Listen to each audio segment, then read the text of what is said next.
doon dox diggante Sénégal ak Norvège ni ki démb ñu daal di encaisser 3-1 nga daal di ciy ñëwaat rek. waaw démb de moo nekkoon. 3-2 3-2 du moins 3-2 par rapport ak match Sénégal bi contre ñi nga xam ñoo di waa Norvège parce que ci fàttali également aussi poule bi ñu bokk. dafa nekkoon loo xam ne lu bare bare lu ñuy xaar la mais malheureusement pour le Sénégal heureusement également pour les Vikings démb Sénégal dafa daanuwaat ci ñaareelu jongante mu di deuxième entrée boo xam ne bu mu raté moom la doon 3-2 boo xamante ni bu am la boo xoolee bu baax en première période bi nga xamante ni seetaan nañ ko jongante bi lu ci bare bare indi na ko mais daanaka lépp daal boo koy xool bu baax Sénégal ci fin première mi-temps bi ci la ñàkkee daanaka jongante bi ak contrôle bi nga xam ne amoon na ko ci biir match bi. deuxième mi-temps bi ñuy ñëwee li gën a garaaw pour équipe boo xam ne dafa jël but juste avant muy dugg mi-temps mooy nga dellu si waat mi-temps juste après nga jëlaat beneen loolu su boobaa moom say calcul ak say tactique ak lépp moom daanaka foofu ngay jaaree ba moytuwulee ñàkk ko et psychologiquement aussi. dafay bokk ci li nga xam ne mën na atteindre une équipe boo xam ne dafay nekk di jouer. mais ci beneen bi nga xam ne aussi tegu na ci mooy ça se discute également. partout foo mën a dem les choix tactiques yi nga xam ne Pape Thiaw amal na ko par rapport ak 11 de départ bi nga xam ne moom la reconduire ndax loolu aussi démb moom moo gën a nekk loo xam ne nii alerte la woon aux yeux des Sénégalais après de vives critiques par rapport ak Pape Thiaw ci choix yi nga xam ne amaloon na ko ci premier match am bi mooy yi nga xam ne ñoom la tegoon ñu bare jàppoon ne lu bari itam da ko waroon a changer mu ñëwaat reconduire même 11 de départ loolu également aussi di wane ne kon moom ce qu'il dit aux Sénégalais mooy que ne il n'avait commis pas d'erreur il n'avait pas d'erreur ci choix yi nga xam ne defoon na ko loolu daanaka moom la jox ñi nga xam ñoo di Sénégalais mais malheureusement yàlla moo àtte parce que boo xoolee bu baax dafa persister ne il n'a pas fait d'erreur par contre ci biir match bi jëlu a montré carrément que ne si tu as fait des erreurs parce que bu njëkk bu Kalidou Koulibaly si jongante boobu benn erreur moom la def mais bii démb 3 erreurs moom la def 3 erreurs yooyu moo nekk 3 buts yoo xam ne moom la Sénégal encaissé mu yóbbee ko nag actuellement ni yaa ngi nekk 3e ci poule bi France bi nga xamante ni moom moo jiitu am 6 points ndax démb ci fàttali Mbappé dafa doublé waat ci guddi gi yóbbee ko esantoon ni moom tamit mu am 4 buts ci compétition bi derrière Messi bi nga xam ne 5 buts moom la am esamintoon ni tembe ak Erling Haaland moom tamit 4 buts ci biir compétition bi mu dellu si waat encore ci même poule bi nga ne les meilleurs buteurs yi nga xam ne ñoom ñoo nekk daanaka biir Europe ñoom nga am aussi ci seen biir am également presque les meilleurs passeurs nga am également la plus mauvaise défense loolu su boobaa mënoo ñàkk encaissé bi yoo xamante ni yu bari la déjà Mbappé meilleur buteur Liga dama koy fàttali toujours meilleur buteur Ligue des Champions Kylian Erling Haaland meilleur buteur li nga xamante ni moom moo nekk Premier League également aussi nga ñëw aussi fi nga xamante ni moom moo nekk ci Liga ba ndégée ni yaa ngi fay fekk Sorloth bi nga xam ne ni moom tamit bokk na ci top 10 bi nga xam ne mooy les meilleurs buteurs li nga xam ne moom moo nekk Liga yóbbee nag Sénégal fi mu toll ni espoir bi bareetul parce que actuellement fi may àddu ni ñuy teewlu ñaar ñi nga xam ñoo jiitu ku ne 6 points la am Sénégal mi jël 3e 0 point la am ak moins 3 te boo xoolee bu baax dégg ñuy wax naan les meilleurs 3e dafay fekk ne mooy équipe yi nga xamante ni ñoom mën nañ au moins rangale ay points mais duñ ko boole encaissé bi yu bari wala à moins que mu nekk équipe yoo xam ne dañuy mën a encaissé mën a dugal Sénégal c'est vrai 6 buts la encaissé dugal 3 buts mais maye 3 boobu noonu mën na laa yóbbee également lu métti mooy dem également ba ci bi ñu bare daal fu mu toll nii tegoon nañuy posé question est-ce que mënees na am espoir par rapport li nga xamante ni qualification parce que y aura 8 équipes yoo xamante ni dinañ leen repêché ñu nekk meilleur 3e pour mën a poursuivre cette compétition am na ñoo xam ne 3 points cote la ñuy amee ñi ñuy repêché est-ce que Sénégal daan na cee bokk ndax benn jogante moo ko dese mooy digganteem ak Irak la fas yéene doon ñu soxla ko baax. jërëjëf Babacar. waaw Babacar jamono ji comme dañoo ñàkk suñu ñaari match yu njëkk yi. lan moo ñu mën a jàppale tey jii nii ba ñu qualifié yan enjeu de jamono ji moom moo taxaw. waaw balaa ma ñëw ak lan la ñu soxla balaa ma ñëw ci loolu il faut ñu am tuuti taxaw seetlu par rapport ak les choix de Pape Thiaw. d'accord xam nga boo xoolee bu baax a baax avec Aliou Cissé durant ces derniers matchs. ci équipe nationale bu Sénégal li mu amee woon ak Sénégal yi problème bu gën a mag moo doon la gestion de son effectif beneen bi ci gën a garaaw aussi mooy presque sans doute ñëpp dañuy toog jàkkaarloog moom xam ne changement bii la war a def Aliou Cissé dem def leneen wala ñu toog xam ne diw sàngam mii moo war a démarrer match Aliou Cissé ne dee kii mooy démarrer match à la limite dafay mel ni dëgërante bopp boo xam ne nii du pat noonu laa koy tuddee bu mu doon exercer la diggante moom ak ñi jàpp ne parfois ego dëgg moo doon taxaw Pape Thiaw déjà dafa am loo xam ne il faut que Sénégalais aussi man dama bokk ci Sénégalais yi nga xam ne dama jàppoon ne maanaam maturité bu tax ñi nekk di wax ba ñu dénk ko équipe nationale bu Sénégal A bi nekk gu fa woon nga mos naa ko wax fii sax mais bu ñu demee ba def qualification yi dugg Coupe d'Afrique dugg Coupe du monde je me suis dit que Pape m'a convaincu et en vérité Pape m'a convaincu man loolu laay wax je l'aime bien wax dëgg fa yàlla. en Afrique en Afrique Pape m'a convaincu. toogaat nañ fii encore Mouhamed bu dee fàttaliku nga ma ne la football coupe du monde. au niveau la. ma persister ci. te loolu boo gisee ma ci doon persister mooy yenn joueurs yi nga xam ne sénégalais ya ngi doon topp di théoriser naan nañu woo diw sàngam nañu woo diw sàngam nañu woo diw sàngam. may la c'est pas une compétition africaine boo xamante ni c'est rare nga gis sax wala nga mën a compter peut-être 30 jours wala 40 jours yoo xam ne très bien ay grands clubs moom la ñu nekk wala di nekk ay titulaires dans de grands clubs. pour nga comptabiliser ko c'est rare mais bii c'est une compétition de très très très très très haut niveau. La preuve en est dama koy répété waat poule bi nga nekk les meilleurs attaquants du monde foofu lañ nekk mënoo leen ci génne parce que aujourd'hui ku ne attaquant force di nga citer Kylian Mbappé. parce que ba fi may àddoo ñuy teewlu soulier d'or moo ko yor. moo yor soulier d'or. Erling Haaland mënoo ko ñàkk citer parce que at yii weesu mooy nekk meilleur buteur Premier League. ak ay passeurs très bien am solo. dans l'histoire du football équipe de France Kylian Mbappé historiquement mooy seen meilleur buteur. ci compétition mondiale. Erling Haaland te boobu moytuwul. waaw record meilleur buteur histoire coupe du monde. moo koy jël moytuwul mu dab dina ko nangu ci Messi ba roppi ko. dina ko roppi loolu jarul sax ne di wax. c'est vrai que Messi mu ngi dem ak tempo boo xam ne bu am doole la mais dina ko jël ci Messi. xam nga lu tax. Messi parce que Messi il a battu le record hier. voilà il a battu le record mais ça on est en cours de compétition. te Messi li wét bu wóor mooy bii mooy dernière compétition. loolu moom leer na moom. voilà très bien te Messi 2 bi la rawee Kylian Mbappé. Mbappé mu ngi ci 16 actuellement Messi mu ngi ci. ah non Messi nekkul 17. mu ngi ci 18. 18 Kylian Mbappé mu ngi ci 17 xaw ma 16 mais Messi moom 18 la am. d'accord donc ça veut dire que ne ñoom ñaar dañuy topp te tôt ou tard dina ko jël ci moom même bu nekkul ci compétition bi Kylian Mbappé xam nga ne am na des chances pour mën a jouer waat coupe du monde. par rapport à son âge am na ay chances pour jouer waat beneen coupe du monde. léegi nag loolu leen yëpp mooy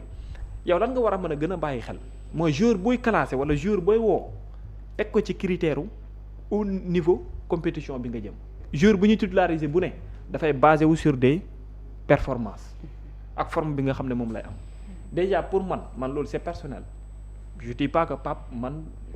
mais la sélection moo njëkk a nekk un vrai problème parce que ñi ñëpp mënuñu toog d'accord ne sa vraie équation mooy défense la nga bàyyi un meilleur défenseur. Malang Sarr dem jël def choix woo ay nit ba pare mais ñëwaat ci ñi nga woo déjà ça devient un problème parce que déjà ci ñi nga woo kenn ki ça fait plus de 3 mois il ne joue pas tu peux pas te permettre. tu peux pas te permettre. blessure. même ci biir staff technique et tout le minimum mooy bu ñu nekkee yow dañ naan le joueur bi ça fait 3 mois il n'a pas joué t'as pas le droit de le titulariser. surtout avec le poids de l'âge. très bien ba pare encore âge bi ñëw dolleeku ci boobu weesuwaat encore match bi nga am ak ñi ngay dajal. ak attaquant yi nga war a am mais pourquoi nga war a mën a jël risque wu ne da ngay jël joueur boobu titulariser ko pour fas yéene ko jouer le 90 minutes alors que ça fait plus de 3 mois joué wul. donc en vérité Kalidou Koulibaly ne devait pas être titulaire dans ce match bon sang en fait même bu dara dul dara ak lu mënti xew pour dire vrai warul nekk titulaire ci match boobu noonu et après tout gestion équipe lan la mooy bu weesoo sélection bu weesoo sélectionneur titre sélectionneur bi dafa am lu ñuy woowee titre coaching bi mooy da ngay sélectionner am effectif ba noppi. doo ko def coaching bu lay may nga mën a am benn 11 de départ. dama jël exemple du ma ko jël ci benn européen fii laa koy jël coach Maroc bi choix yi muy def bariwul ñu ko sañ. lu leer laa lay wax gis nga coupe du monde bi passé nii l'un des meilleurs joueurs marocains actuellement nii ba léegi nii am na club mu ngi joué mu ngi ci banc bi mooy seen milieu terrain bi ki ñu abaloon Manchester United borom ndel bi tur bi dina ñëw ñi seetaan dinañ ma indil tur bi. moom ak Unai mii ne ci milieu terrain bi ñoo bokkoon ci les meilleurs joueurs marocains mais quand un joueur n'est pas performant quand il est blessé tout le temps mais da ngay obligé nga baax ko amuloo choix et puis li gën a garaaw xoolal ci wàllum gestion say bari mi nga xam ne milieu terrain la te Bayern Munich jënd ko actuellement moom la jël di ko jouer le attaquant pointe 9 la ko teg 9 qui a marqué 2 buts. oui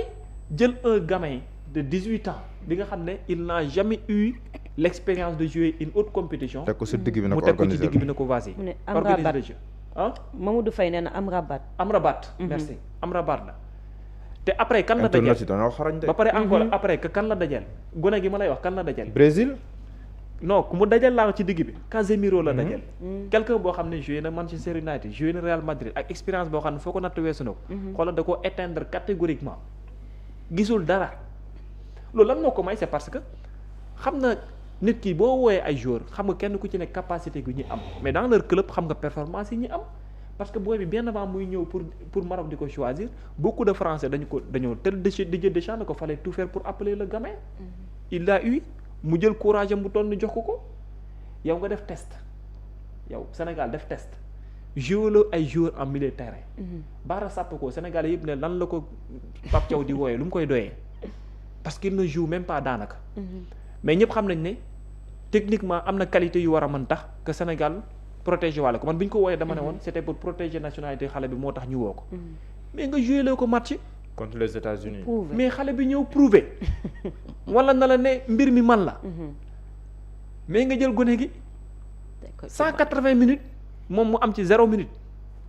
au même moment yow ñeneen ñi nga joué loo ci test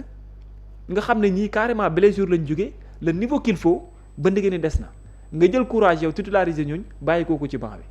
bi joué wul mais beneen bi ci gën a garaaw mooy ci sa défense ba ndege ni bàyyi nga Malang Sarr dem na de il ne joue pas. mais li gàtt nga am joueur boo xamante ni Pathé Ciss lay wuyoo coach am na effectif bu mu yor défenseur baa nga fa ñëpp a nga fa mu jëlee ko ci milieu terrain défensif ba ñoddi ko ba ci biir axe bi di ko jouer la ba final Conference League kun xam nga kooku déjà war na yow maanaam yow li nekkoon sa équation yow sa benn collègue war na la yoon na la jëlal yoon a ngi nii. gis na potentiel foofu. waaw parce que boo ne da nga am doute ci Malang Sarr parce qu'il ne joue pas aussi Chelsea. mais am nga bu la neexee. am nga keneen Mamadou Sarr. Mamadou Sarr autant pour moi parce que mu nga Chelsea joué wul mais am nga leneen équation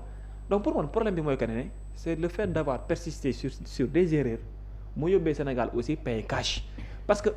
Kalidou Koulibaly maanaam li muy xoolal démb erreurs yi mu doon def yëpp erreurs yu yëpp boo ko xoolee baax. da ngay xam ne ñaar moo koy indi. mooy âge ak physique. poids tànk yi. mais physique la rek. gis nga poids wu tànk kii yooyu doo ko am xamal moo tax. parce que boo tàmmoon di football am xoolal day nekk loo xam ne automatisme bi ngay am pour mën ko def. wala relance bu gudd joueur bu expérimenté sax am na yenn erreur yoo xam ne doo ko def. da lay wan ne nii parfois le cœur est là. le vrai patriote il est là mais il ne peut pas. parce que pourquoi on l'appelait ministre de la défense les Sénégalais xam nañ ko. lecture de jeu bu extraordinaire des relances yoo xam ne yu garaaw la. ba pare aussi box to box l'un des meilleurs la ci wax. à un certain moment gestion défensive boo ko xoolee bu baax ak Erling Haaland leneen la woon te les Norvégiens wax naa ko démb Mouhamed avant ñu dugg fii nee naa ko lenn kott moo mën a tax Sénégal gagné match man dama ko wax ba mu leer nee naa ko lenn rek moo mën a tax Sénégal gagné match bi. Sénégal mënul Norvège te lenn kese moo tax ñu mën a gagné match bi mooy que Pape Thiaw nekk génie suba. bu Pape Thiaw nekkul génie Sénégal day ñàkk match bi. faire les ajustements kii. yàlla xam na ne ni Mouhamed mu ngi nii mën na ma seede. dama ko ne bu Pape Thiaw nekkul génie Sénégal day ñàkk match bi. te gis nga parce que Norvège mënuñu ko. léegi nag looloo ñu dal ci biir match bi Norvège ci jëm boppam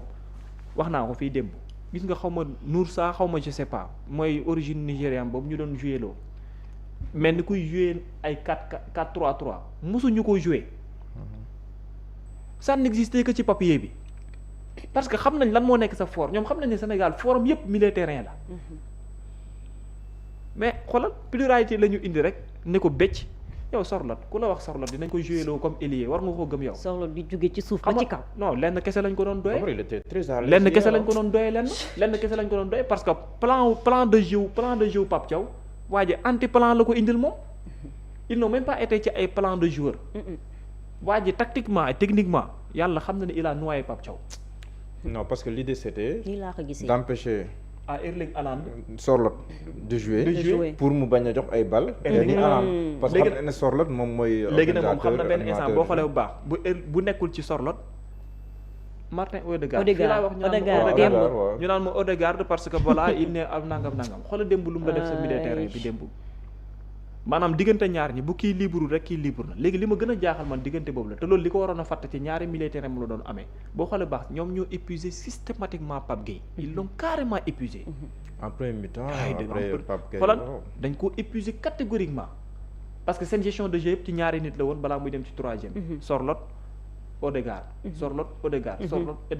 ñoom ñaar ñooñu la woon après Erling Haaland moom day taxaw xaar moom leer na leen ne psychologiquement le Sénégal am na foo xamante ni ci match bu fa xasee yegg il suffit que nga dugal ko benn but psychologiquement mën nga récupérer match bi. et loolu moo ñu dal surtout ci fi nga xam ne foofu nga encaissé but loolu moo gën a garaaw parce que juste avant mi-temps nga encaissé but nga yegg si waat tak encaissé waat beneen but foofu gis nga coach loo rëy balaa ngay nekkaat ci match bi il te faut minimum 10 à 20 minutes. pour nga mën a xam lan ngay def pour nga mën a xam looy def. waxatuma laa nag bu dee coach la boo xamee da nga gis match bi ni muy dewee mu leer na ñaari bii nga encaissé yépp say nganduma mu erreur tactique moo tax mu arrivé la kon après lu mu lay jur et puis li gën a garaaw mooy ñun du mais bon Sadio Mané ci ni ñu koy joué loo défensivement dafay sonn te âge bi mooy loolu beneen bi ci gën a garaaw man je ne comprends pas jusque là le changement de El Malick Diouf man xaw ma en fait j'arrive pas à comprendre parce que El Malick Diouf ak nu mu tuddati Ismaël Jakobs bu ñu leen di wax soo gisee Sénégalais parfois naan na kii départ wala na kii départ day fekk ne da ngay am un joueur de couloir boo xam ne vivacité am rapidité am dafay garaaw ñu bare dañuy xel ñaar naan am Jakobs mooy gën en première période ba deuxième mi-temps fekk na ku daan ko sonal moom tam sonn na nga dugal El Malick pour mu mën ko permettre moom tam muy déborder di mën di centrer wala offensivement mais moment bi ngay gën a seetlu yow El Malick Diouf nekk ci match bi moment boobu lañ ko génnee. moment boobu ngay seetlu ne ci la ñu ko génnee et puis le changement sur la mais t'as pas besoin de prendre de temps pourquoi ngay xaar ba dugal Pathé Ciss ba pare dem ba mu yàgg defaat gestion doo ko génnee Kalidou Koulibaly pour delloowaat ko ci biir axe bi amuloo temps boobu amuloo ko yow fallait tout faire pour que offensivement noo mën a doolee nga doolee ko mais nga ne fa di def benn gestion milieu terrain tactique di nangam non mais. nu gisee Ismaïla Sarr démb. waaw non mais Ismaïla Sarr Sénégal li ko gën a rey ci match bi lenn la mooy quand tu joues une grande équipe boo xam ne da ngay jouer manqué efficacité lu la ci fekk lu ne jëlal. le Sénégal gestion bu gën a mag bi mu war a def fu mu toll nii mooy efficacité. Sénégal fu mu dugalee 3 war naa dugal 6 fu mu dugalee 7 war naa dugal 14 te loolu depuis quelque temps moo ñu topp. loolu depuis quelque temps moo ñu topp avec Pape Thiaw on a réussi à construire un milieu de terrain de fer dès son arrivée. avec nu mu tuddati Aliou Cissé on a réussi à avoir benn équipe ak discipline bu extraordinaire. avec Pape Thiaw on a réussi à construire un milieu de terrain bi nga xam ne moom mooy xolu football. boo xam ne bu constant la. loolu am nañu ko mais jusque là gestion boobu noonu gestion attaque bi dafa des ba léegi gestion attaque bu Sénégal ba léegi dafa des ñun lu ñu war a am mooy ay tueurs carrément laa la wax loolu la ñu war a am te malheureusement loolu la ñu amul mais bon Ismaïla Sarr au moins hier voilà à un certain moment li ñu doon théoriser fii pour ñenn ñi c'est ce qu'il a fait mooy pourquoi pas parfois utiliser Ismaïla Sarr comme attaquant pointe type 9 muy jouer nga ndel Nicolas Jackson nga ban ko mais ci beneen couloir bi même soo mënul dugal le jeune Ibrahima Mbaye mais nga dugal keneen mais Ismaïla Sarr yóbbu ko mu pointé. mais Iliman Ndiaye. non moom laay wax parce que Ismaïla Sarr depuis début saison ba ndégg ni Crystal Palace seen coach daanaka loolu la koy joué loo te dafa am résultat parce que fi may àdduna ni ñuy teewlu ci Conference League je pense moom mooy meilleur buteur Conference League te waa ji attaquant pointe lu koy joué loo mais yow maanaam Pape Thiaw ñëpp téléphoné nañ ko maanaam coach yi yor joueur am yëpp téléphoné nañ ko ñëpp ko téléphoné ci alternative ci situation bi mu ne ñëpp jox nañ ko alternative. Tu as Nicolas Jackson il ne joue pas beaucoup au Bayern de Munich il n'est pas du tout efficace Crystal Palace son coach jox na la wan na la yoon bi en défense tu as des problèmes parce que Kalidou Koulibaly était blessé Malang Sarr il ne joue pas coach Rayo Vallecano bi jox na la kii ci Pathé Ciss yooyu noonu yëpp malgré tout nga ne non lii mooy nekk sa xoolal Aliou Ba mu ngi ñu indil note bi sax daanaka jaru ko parce que je pense que ne voilà mais bon note bi rek déjà dafay wax par rapport ak match bi nga xam ne démb joué nañu ko mais en tout cas c'est une très grande déception parce que pour man lenn kese la mooy choix avant yi ak choix pendant yi nga xam ne Pape Thiaw def na ko moo ñu coûté cher et moo yóbbee aussi boo moytuwulee man Sénégal yi ñooy wax mais pour espoir de qualification man je l'ai pas yàlla nag mën na lu ne mais bon moins 3 soo ko amee war a dajeek Irak beneen affaire la à moins que lenn rek nga mën a def mooy minimum nga dugal 4 buts contre Irak pour mën a espérer wala minimum 3 buts. te Sénégal fu ñu koy xaaree ci match mu war a dugal but yu bëri te doo encaissé laa la wax de. du ko maanaam doo encaissé minimum 3 buts te doo encaissé pour espérer. jërëjëf Babacar. mu ngi doon daal Birama Kamara ginnaaw match bi démb lan nga ci jàngat. Babacar jàngat na lépp. déception rek. Certainement ñu ngi wax waxu Pape Thiaw niveau joueur yi ça c'est l'aspect un peu technique. Mais l'aspect managérial. bu ñu ñibbisee. xaw lu ñu fay jëlee waaye bu ñu ñibbisee dinañ lijjanti le management. de l'équipe nationale du Sénégal. On parlera de la fédération. Et il y a beaucoup de choses qui se passent en coulisses. Certains en parlent, d'autres non, par patriotisme, parce que dañu nekk ci situation boo xam ne dañuy teer yenn yi. loolu moo tax nag de loolu kese la waaye ñun noppi yenn yi non moom kay yenn yi moom bu ñu ko noppi waale ba safaan am on mettra tout sur la table. li am bëri na. ñu ngi wax Pape Thiaw ba léegi waxagul. Pape Thiaw aussi il a son mot à dire. bu ñibbisee wala bala moo ñibbisi su amee la possibilité il va aussi parler parce que coach bi def na lii est-ce que c'est les choix du coach est-ce que du influence yoo xam te ne dañu ñëw imposer ko il faudrait qu'on se pose la question pression. oui est-ce que teguñu ko benn pression di ko imposer yenn choix yi parce que souvent les dirigeants dañuy bëgg koo xam te ni il est manipulable koo xam te ni defal ma def bàyyil ma bàyyi wala mën nañ tordre le bras pour teg seen nit wala teg seen mel ni daal ñoom ñooy coach ci gannaaw le gars c'est juste un simple figurant bon on verra parce que am na benn moment aussi il y aura des déballages te nañ ko génne parce que aussi équipe bi ñëpp a ko bokk te am na yenn mésaventures yoo xamante ni bu ñuy dal di ñu dalaat ñuy teer yenn yi comme ni mu ñu doon dalee jamonoy 80 dans les années 80 yu bëri di am ci tanière bi journalistes yi fi nekkoon à l'époque di nëbb affaire yi te doon ko yëg mu ñuy indil ay déroutes yu dul jeex mu dem ba benn moment avec les réseaux sociaux la pluralité de la presse. nëbb ko dootul yomb. mu dem ba benn moment ñenn ñi commencé di génne yenn dérapage yi ak yenn je m'en foutisme yi ñenn ñi nekkee moo tax sax yëf yi xaw a wàññi ko bi nga gisee avec l'arrivée de Aliou Cissé. am na benn rigueur boo xamante ni sentir nañ ko. ci li nga xamante ni moom moo di équipe nationale bi du ku ñëw dugal ci sànni sa grain de sel. ku ñëw décider ku ñëw di am ay influence sur les joueurs. maa ngi lire man bi ma gisee déjà man fédération sénégalaise de football musuma am ci ñoom yaakaar loolu moom dama ko yàgg a wax. musuma am ci ñoom yaakaar parce que dama ni leen fédération bi changé wul ña fi nekkoon ñoo fi nekkaat ba tey. gestion beeg élection yeeg ni mu demee yëpp da ngay gis ni benn lobbying moo téye yëf yi. ñooy def seen affaire. pour mën a maintenir ci boppu football sénégalais man loolu laa mës a gëm te mësuma am ci ñoom yaakaar parce que ñawoon ñoo fi nekkaat ba tey rien n'a changé. Augustin Senghor la ñu dindi te Augustin Senghor dañul ba léegi mu ngi ci d'une manière ou d'une autre mu ngi ci ba léegi donc rien n'a changé. c'est la même Senghor sax rek la woon na ay problème prime détails yooyu déggatoo ko woon quoi. Augustin Senghor moom au moins réussiroon na loolu quoi. au moins. am na tamit yu ñuy dégg muy ci problème ñi nga xam ne joueurs yi seen restauration. fi ñu nekk seen loolu chef cuisinier bi seen xam voilà seen faute de visa. waaw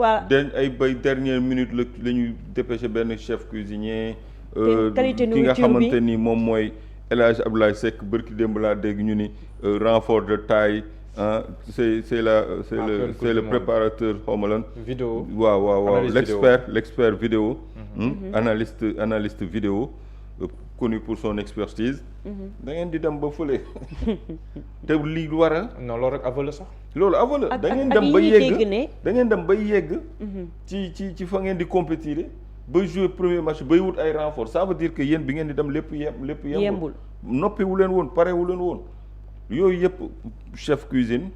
expert vidéo ak yeneen ba indi sax Cheikhou Kouyaté comme renfort comme mag quoi pour conseiller les jeunes. El Hadj Diouf c'est quoi son rôle dans l'équipe nationale du Sénégal? Il galvanise. Peut-être les booster. mais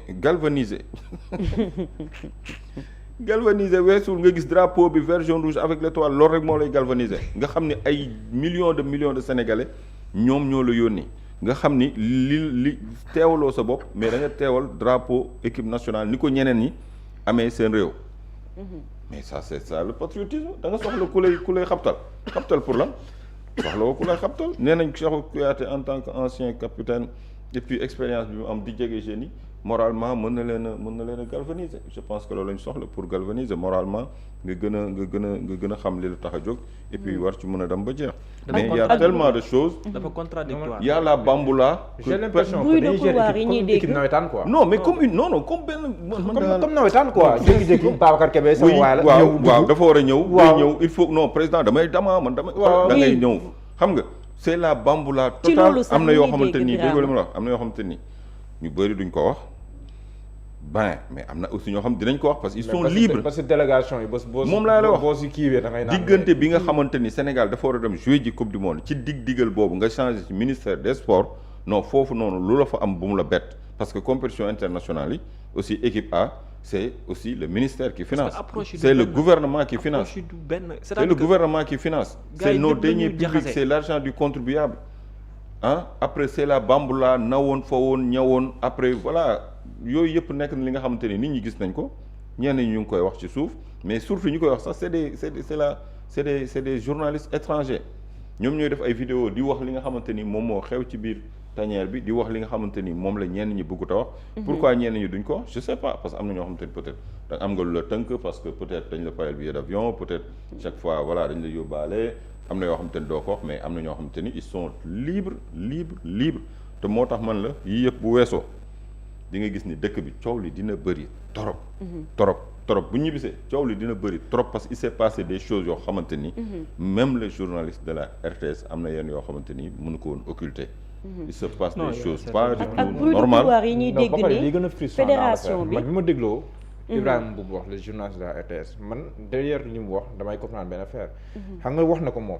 nooy tëjalee buntu journaliste oui ay influenceurs on est contre personne mais yow tëjal buntu journaliste yi ubbil ko ñeneen ay influenceurs yoo xam ne entraînement mais loolu boo ko defee yow nga bëgg léegi journaliste yi tu cherches le buzz quoi waaw ba pare yow moo tax man j'ai compris journaliste yi ñu def seen liggéey parce que loolu kenn mënu ko comme ban logique la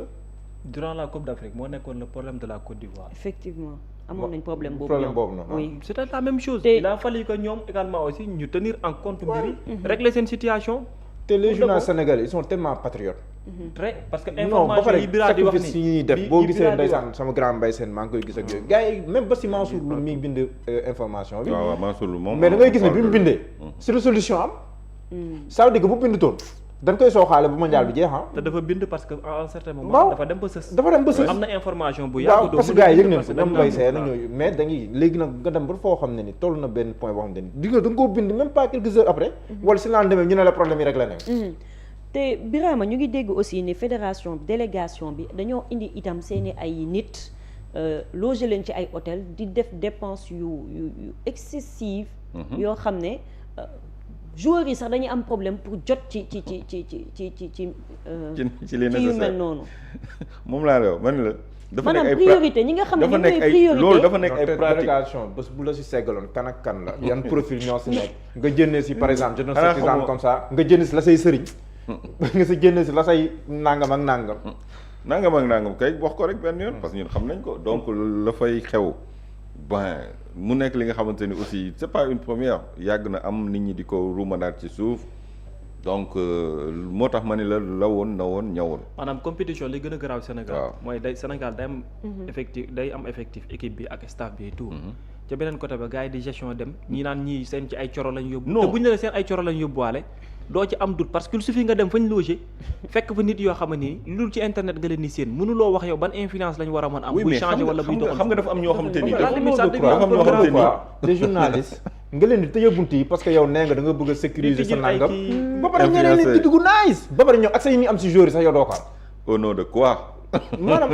voilà au nom de quoi revient mais ba pare ñoom accès yi ñu am si joueurs sax yow doo ko am. au nom de quoi. non da ngay gis yenn yi sa xol dafay métti parce que da ngay naan peut-être li joueurs yi war a li yaakaar bi nit ñi am ci ñoom ay problème d'organisation yi yàq lu bëri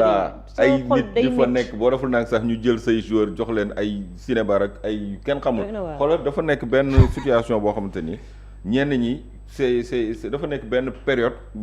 genre compétition yi genre expédition yi dafa nekk période de bamboula période de vive de noces xam nga sur le dos du contribuable c'est l'argent du contribuable def sa lu la neex yóbbu lijjanti kayit yi yóbbu ñenn ñi dem réservation hôtel c'est l'état qui paie. noonu la ñu ko jàppee léegi nag bu fekkee amul contrôle en amont les agents du ministère les fonctionnaires ñi nga xamante ni da ngay dem compétition Sénégal gagné yow sax dégg naa ñenn ñi dañuy laal ay prime nga teg ko fan lu neex waaye def mu nekk benn mafia boo xam qui ne dit pas son nom moo tax ma ne la yenn yi bu defet amee ba nit ñi ñibbisi ci ngay gis yenn yoo xam ne da nga naan lii xaw na fi nit ñi xam nañ ko nekk na pratique yoo xamante ni Khady Diène Gaye doon na ko fi jii ma dindi di dem bay wax ni mondial bële lii la ñu financé compétition bi dem nañ ba final lii la ñu final xam nga yooyu noonu arrangé wul ñenn ñi parce que man dama ko yàgg wax la fédération sénégalaise de football n'est pas une maison de verre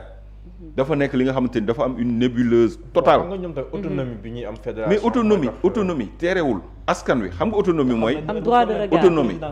waaw loolu tam c'est vrai mooy limite yi quoi. autonomie mooy bu politique bi.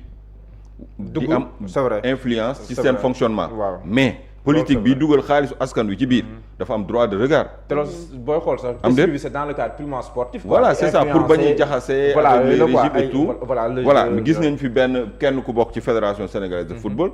mu am yoon ni ko bul génn dëkk bi. mu taxaw ni carrément way joueurs yi sax demoon nañ ba nar ñoo ni dañuy boycotter. mais xam nga loolu c'est archi faux loolu dafa mën a nekk. yow nga nekkoon ancien ministre boo amee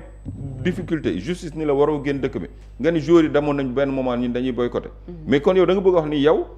yaay fédération quoi. yow yaay fédération joueurs yi du ñu ay patriotes sa personnalité sa jëmm lu mu jotee ak suñu équipe nationale ak suñu maillot ak suñu drapeau. xam nga yooyu yëpp c'est des manipulations yoo xam da nga xam ni y a la main de la politique dedans. ni ñu ko organiser ba jëlaat fédération tegaat fa leen même tête ak la xewoon ci jouru vote ba. mais yooyu yëpp dafa am ay résultats yoo xamante ni dañ koy dundaat tey parce que Madi Touré ba muy ñëw naan ay loxo yu set ak ci laa wax ni woon kii il est mal barré kii moom bu xamoon li xew du indi ay affaire yow ñu ngi wax fédération xaalis beeg yëf yeeg immeuble yi ñuy luyeeg nangam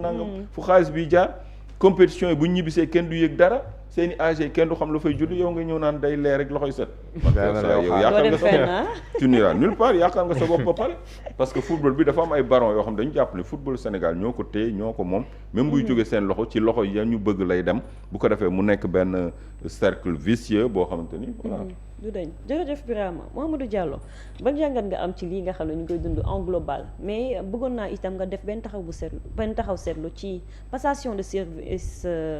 bu Khady Diène Gaye mu ngi doon wax naan ñi nga xam ne ñoom ñooy diriger boo deful ñoom li ñuy bëgg dañ lay sax xeex wala def ay campagne médiatique contre yow. mais loolu mën nga ko jël ci ministère mën nga ko jël sax ci Pape Thiaw. xam nga Khady Diène Gaye bi muy def son bilan daanaka elle a essayé autant que faire se peut elle s'est battue pour que xaalis xobet sax bañ a am. dem na ba li ñu yóbbuwoon ci espèce dañ ko réduire pour lépp mën a am traçabilité. yenn yi je pense ñaata millions la waxoon est-ce que ëppoon na 11 millions est-ce que yemoon na 15 la waxoon. waaw bëriwutoon noonu de par rapport di naan yóbbu ci liquide. parce que liquide daf lay permettre pour juste lii di naan këtt na joon nga mën koo gérer. mais yeneen yëpp traçabilité mais yooyu te xam nga plus ngay wàññi liquidité bi plus ngay indi transparence plus liquidité bi di yokk plus ngay mën a def leneen donc moom liquidité bi di bari tamit mooy une mauvaise organisation. mauvaise organisation kii ba pare mooy permettre aussi nga gën a mën a am ay brèches pour mën a génne voilà c'est ça parce que traçabilité après loolu dafay kii donc loolu am na mais pour dire que moom am na lu mu taxawee woon ça lui a valu ce que ça lui a valu mais am na ay résultats yu mu am aussi mais am na ay failles yoo xam ne à la CAN man dama gëm ne sa CAN du baromètre am na ay failles yoo xam ne ni CAN day jàll parce que CAN ay Botswana ngay yéen maanaam ça peut passer même de même que suñu équipe nationale bi c'est que dañoo juger suñu équipe nationale par rapport à la CAN alors que mondial beneen niveau la mais benn équipe boo xam ne ni yow nee nga sa cadre yëppay football ñëppay départ te daanaka situation exceptionnelle mooy tax sax nga jëndee si kenn comme démb Koulibaly ak yooyu mais daanaka c'est vrai que premier match jëndee Gana Gueye mais te ñoom ñëpp yow daanaka ñoom ñeent lañ góol sax mën naa comprendre góol mën nga am yenn âge yi ba léegi du góol loolu kon dama ko siy génnee mais Kalidou Koulibaly la trentaine révolue jóge si ay blessures ak yooyu 35 ans Gana Gueye 3 mois sans la jouer. trentaine révolue jóge si 3 blessure mois sans jouer. justement Sadio Mané sama joueur la trentaine révolue nga bëgg koo Gélo muy yéeg ko wàcc di ñëw ba si suuf di défendre di yéeg si kaw la trentaine révolue mais xool leen ñi am âge bu jege ñoom Sadio Mané nan la ñuy football te yeneen équipe benn lañ si am benn lañ si am samp ko si kaw di football pour moom du def yenn marquage yi Messi da nga ko gis muy marquage Messi moom ak maanaam Sadio Mané wax mais Messi da nga ko gis muy marquage yi métti Cristiano Ronaldo da nga ko gis muy marquage yi métti te Messi du daw 90 minutes mais ñooñu benn lañ si am mais yow nga am si ñett la trentaine révolue di tes ak ay xale yoo xam ne man dama doon dégg yéen techniciens yi baaw ñaan noonu leen jojjoonte ñoom Hollande ma gis entraînement yi ñu woon Kalidou Koulibaly tegal ko benn genre éponge ñuy xam nga ñuy kii gars yi naan c'est ça la clé du match mais de bi ma gisee man nii la woon ñu rey di démb maa lay wax fi nee naa la vivacité Erling Haaland xam nga fan ngay xamee vivacité dëkk fuy defi pression non pas vrai gars yi maanaam buy defi ci pression ci le milieu terrain bi déggoon naa Mbaye seen di tul turam mooy seen 10 yu baabu mooy capitaine Odegaard waaw mais kooku nekkati te day jóge ci suuf ba ci kaw donc loolu tamit mënoo ko ba pare nga commencé cité dañ naan ma rien n'est extra chez lui parce que voilà il sort d'une saison am na ñoo xam ne il a fait toute la différence am na ñoo xam ne rien que pour faire une belle coupe du monde il se réserve dañuy yaxanal seen bopp léegi nag bon loolu Pape Thiaw la xam nga baa am na loolu man depuis sélection bi man je me pose des questions c'est la sélection qui fait défaut est-ce que amul une pression de ce que l'on appelle des cadres comme quoi dañoo war a teg mbir organiser ko de par force ñoom dañoo war a football parce que boo xoolee sélection dafa mel ni loolu sa feeñ xam nga au départ amoon na lu fuité woon ñu weddi par rapport ak Malang Sarr non sélection xam nga loolu gars yi da nga koo weddi woon mais après les faits est-ce que du la jox boo kiiwee du la jox ne que par exemple peut-être que Pape Thiaw bëggoon na indi Malang mais am na taxawaay bu am peut-être boo xam ne ni moo ko teg pression ba mujj dellu ginnaaw man dama gëm ne beaucoup de choix ne sont pas des choix de Pape Thiaw même mu nekkee loolu tam disculpé ko moom parce que moom loolu tax li muy joxwaale mooy ñii di wax ne que Pape Thiaw peut-être poigne bi mu laaj gëdd bi mu laaj dayo bi mu laaj pour yor équipe nationale peut-être dafa des parce que aussi yenn choix pour nga mën koo def dagguma la mais ce choix là ñëwoon na maanaam ce débat là ñëwoon na moo waral mu doon tontu naan man fa ma dëkk ragal nekk fa parce que les Sénégalais disaient que poigne bi tax ñi naan coach pour nga mën a jël un choix te derrière ñi li ñu influence kenn du la fa sonal ñu bari ñu ngi ko doon posé question ci Pape Thiaw moo waraloon réponse boobu mu indi woon mais bon rek la CAN kon li ma wax CAN du baromètre parce que CAN bi Kalidou Koulibaly nii la footballé si CAN bi c'est que dafa feeñul rek parce que ouais, y avait des erreurs voilà mais amoo attaquant en face amoo ay attaquant yu am ay niveau Mbappé ak yooyu loolu moo tax feeñul ko mais coupe du monde beneen niveau la te nga bëgg a reproduire les mêmes schémas yi nga xam te nii da nga ko defoon mu inefficace te ñeene certes dinañ raté xam nga ñee am nañ fa benn balu poto benn erreur boo xam ne aussi défensive bu Mendy am nañ fa balu mais ñoom benn la ñuy raté dugal ñett mais voilà c'est ça la différence alors que ñun dañuy raté juróom dugal ñaar mais Norvège défense bi baaxul de c'est ça la différence mooy forum milieu terrain moom fa la koy te loolu kii léegi par rapport ak organisation moom man jour bi ma dégloo Cheikh Bara Ndiaye moo wax après dama dem gëstu ji par rapport ak Pape Thiaw man li ma gëm mooy Pape Thiaw parce que nit mënoo jël coupe d'Afrique comme ni nga ko jëlee de manière héroïque ba pare ñëw ñuy traîner sa contrat man ni ma ko jàngatee mooy am na si loo xam ne daal xew na ñoom seen biir ñu am insatisfaction de Pape Thiaw loolu nag du si biir terrain bi parce que si biir terrain Pape Thiaw résultat yi mu def feeñ na parce que man noonu rek laa ko mën a expliquer ñuy traîner loo contrat bi di ko traîner loo ba fii nga foog ne gars di nga dem ba coupe du monde ñu lay signer contrat man de jàpp ma ne signal nañ ko pour na mën na am na accord am na mais jàpp ma ne comme moom ni mu bëggee woon nu signal ko 50 millions comme li kii wax 50 millions gëwuma ko xam nga da gëwuma ko man li ma jàpp mooy la stratégie mooy ñu faire traîner les choses au maximum comprendre nga ba coupe du monde yi bu nattoo yàlla nattoo Pape Thiaw ba mu am yenn résultats yi moom occasion la kenn du ko reconduire lenn moo ko mën a sauver fu mu toll nii lenn moo ko mën a sauver mooy mu qualifié ba pare sori looloo ko mën a bàyyi sa équipe bi man dama gëm ne c'est ça la stratégie mais man gisuma leneen lu mënoon expliquer que ñu traîner son contrat ak yi nga xam te ni moom aussi même bu nekkee bon je trouve aussi que 50 millions bon c'est discutable ku nekk c'est relatif aussi nit mën na jàpp ne ku jël coupe d'Afrique ni mu ko jëlee qualifié loolu Sénégal mondial dañuy fàtte loolu mais bi muy jël sa équipe bi Sénégal qualifié gul woon mondial après si leen dem RDC football fa match bu métti bi donc def na kii mais quand même loolu yëpp ay question la yoo xam ne nii mënatan ñu pose sur la table ak li nga xam ne moo si am yëpp si wàllum gestion man j'ai l'impression que c'est une gestion j'allais dire un peu nawetaanesque quoi xam nga de la tanière voilà man yenn saa yi damay suivre lu bëree bëri temps yi tanière France quoi seen équipe ni ñu koy gérer mais gis mu si cambal yu bëri te pourtant jour dañuy kaf di foo di ree di nekk seen i biir néeg di ruubee nga gis yenn saa yi benn Olysée yor benn seen oto yooyu noonu di foo yab benn rab yoo si yoon bi yooyu nga koy gis mais pourtant doo fa gis càmbal man gisuma fa càmbal gis naa fa nag distraction bu baax parce que nag affaire distraction si la bokk mais gisuma si càmbal doo fa sax gis yenn saa yoo Didier Deschamps nekk dégg man Didier Deschamps la mooy seen entraîneur nekk sa digg di coacher benn waaye jóge fee ne xamoo la mooy liggéeyam loolu maanaam ñoom sont tellement organisés si nga xam ne le haut niveau léppay fay parce que Sénégal bi am na effectif boo xam ne nii bu sélection bi jaaroon yoon am na effectif bu war a tax mu mun a sori parce que am nañ ay joueurs parce que banc bii nii sax am na ay joueurs yoo xam ne nii mais bu si leen dugalee mais Sapoko Ndiaye je pense qu'il va jouer troisième match man gëm naa ko man dem sax j'ai eu l'impression est-ce que Pape nekkatu si posture défensif quoi. non match de gala après bàyyi ma woo ñi nga xam ne yaakaaru moon dinañ football ñenn ñi ñu dugg en attendant troisième match mu tourner équipe bi comme ça ñëpp football man je pense que man Sapoko Ndiaye en coupe du monde man Sapoko Ndiaye loolu nag mooy coaching nawetaan nag loolu nga wax noonu mais yow loolu mooy coaching nawetaan improvisé dem même yenn changement yi c'est que doo si ñëwaat mais yenn changement yi la ma ko man ñi baa wax dëgg ma El Hadj Malick bi muy jéem man comprendre ma bi woon si match am tout le monde s'est posé la te wanewul coono après loolu doo commande léegi nag li nga xam ne ni am na au sein de la tanière pour man loolu mooy kii nii parce que au niveau le gars yi mun def yenn sacrifice yi ngay tase ay équipe yoo xam ne du ñu négliger benn détail yow nga koy gérer comme nawetaan bëgg a am résultat yu gën ñoom ñi ni am en Afrique mën na jàll parce que en Afrique da ngay tase ay équipe yoo xam ne yaa leen mën fukki junni yoon sa équipe bee sax maanaam ña nga woowul sax boo si dajaloon benn 11 moo leen mën xam nga loolu faay du feeñ mais boo demee au niveau c'est autre chose. mais Mouhamed kañ lañ def tirage au sort xam nga kañ lañ ko def. yàgg na de. très bien. yàgg na parce que man je me maanaam rappelle jour bi ñuy dalal fii. Cheikh Babou Cheikh Thioro Mbacké. ak Mbaye Sène. waa ci guddi bi. banc public bi Mbaye Sène di naan le véritable match du Sénégal ce n'est pas contre la France c'est contre la Norvège. très bien te loolu war na mën at léegi wala mu jege ko. xam la mooy tax loolu xam la mooy tax fii maanaam compétition yi ñu koy gën a teel a def c'est-à-dire tirage au sort yi. pour nga teel a mën a xam sa poule ñan ngay dajal wala yooyu. loolu la ñuy woowee gestion staff gis nga coach bi ci ñu bare dañuy jël coach peut-être dafay am sax benn maison de logement boo xam ne moom lay amal boppam.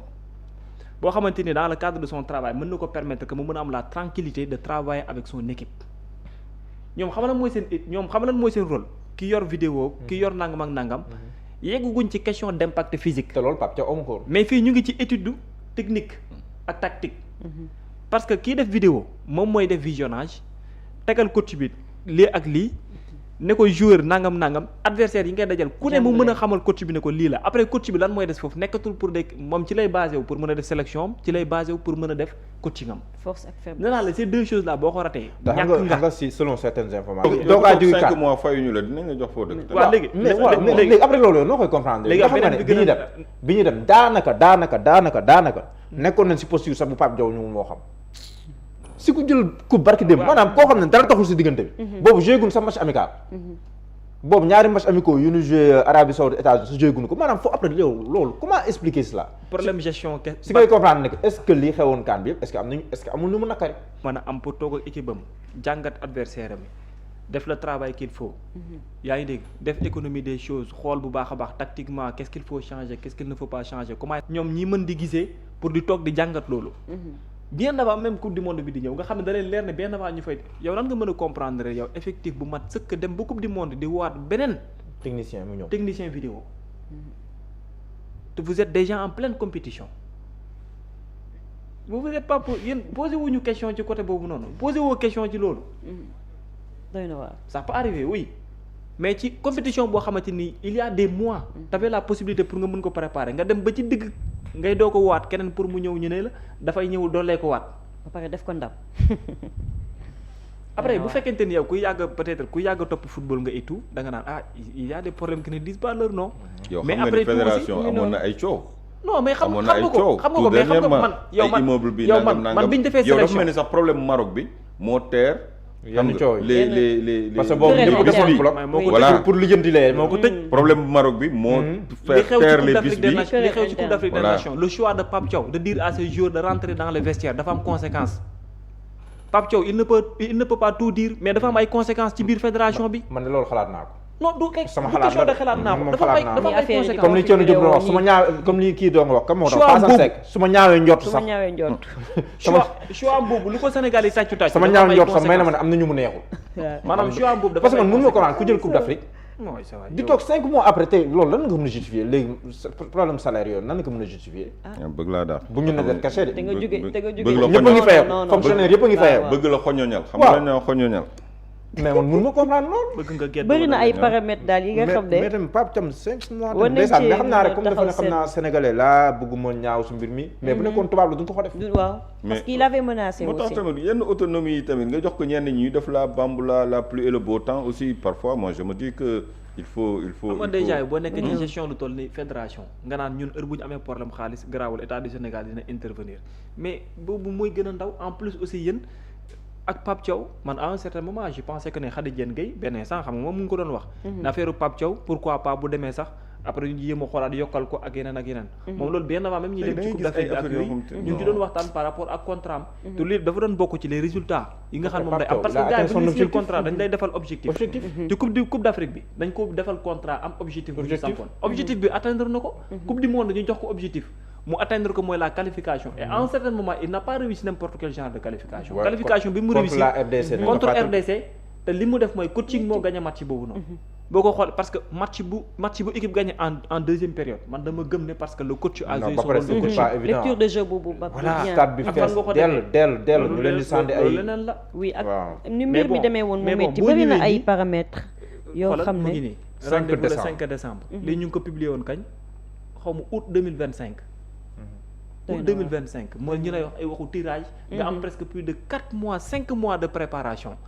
moment bi du pour ay étudier équipe yi ngay taseel yëpp xam seen force ak seen faiblesse boo gisee yii nii tubaab bi di ko def xamal pour lan la xam nañ lan mooy football ban gestion la laaj balaa nga fay yegg parce que xam nañ ne joueur day jógee fële joueur jógee fi joueur jógee fi pour le coach dafay xaw a nekk lu bees ci moom mu ne nañ ko may même également aussi bu mun a am une préparation boo xam ne da koy def par rapport ak ses adversaires donc avec le temps dina mën a am ki nga xam moo yor mbirum technique ci biir ki yor gardien yi ki yor vidéo ki yor leneen di toog ak ñoom di préparer wu durant des mois pour mën leen xamal ne adversaire bii la ñuy am lii mooy nanga mais loolu soo ko joxul sélectionneur bu ko amul dafay dem ba ci biir diggu compétition bi di wut ku mu koy bokkal moo war ay yow demaguloo nga dégg ñu ne de l'ancien capitaine il est avec nous parce que nangam intermédiaire waaw keneen il va venir parce que nangam Pape Bouna Taw loolu nee na il joue un rôle d'intermédiaire entre les joueurs ak moom